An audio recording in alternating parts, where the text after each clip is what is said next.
যে কাজ করছেন, বলছে এটা আমার জামাই পছন্দ করে, সাইজ কর, এটা আমার মেয়ে পছন্দ করে, এটা সাইজ কর, সব করে করে যেটা গাড়ি কোথায় রাখলে? গাড়ি কোথায় রাখলে? সেখান থেকে আমরা একটু ঘুরতে যাচ্ছি ওদিকে। সত্যি ভালো। আল্লাহ রাব্বুল আলামিন আমাদের যে এই পাক মিলাদ মাহফিল আমরা করছি, সর্বপ্রথম আমাদের এই নফসের কুরবানি করতে হবে।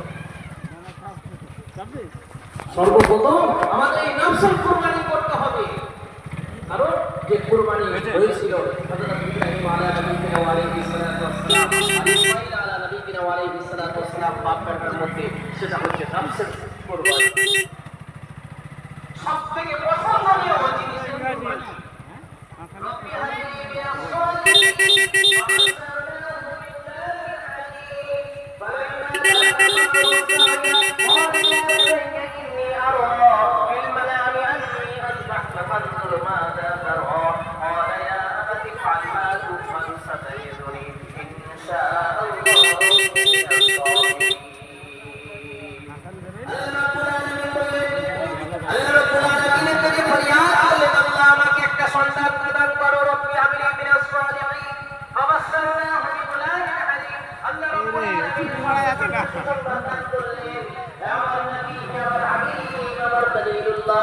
আপনাকে আমি সন্তান প্রদান করব, এমন ফুটফুটে সন্তান আমি কাউকে দিই না।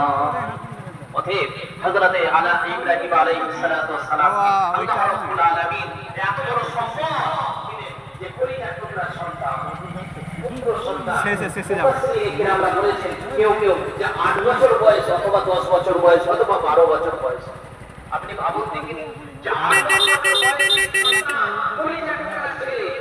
আমার ছেলে যদি আমি কিসের থেকে খাই, আর আমার 8 বছর 12 বছরের ছেলে ক্লাস 5 এ পড়ে, যদি বলে আব্বা আমার একটা এত বড় মোবাইল দরকার, সারাদিন এই বহু রকমের উদ্যোগকে গুরুক্ষেপ না করে ছেলের আশাকে পূরণ করার জন্য নিজের শরীরটাকে ধ্বংস করে দিয়ে হলেও তার আশা পূরণ করে। বক্তাটা ভালো দিচ্ছে, ভালো হ্যাঁ।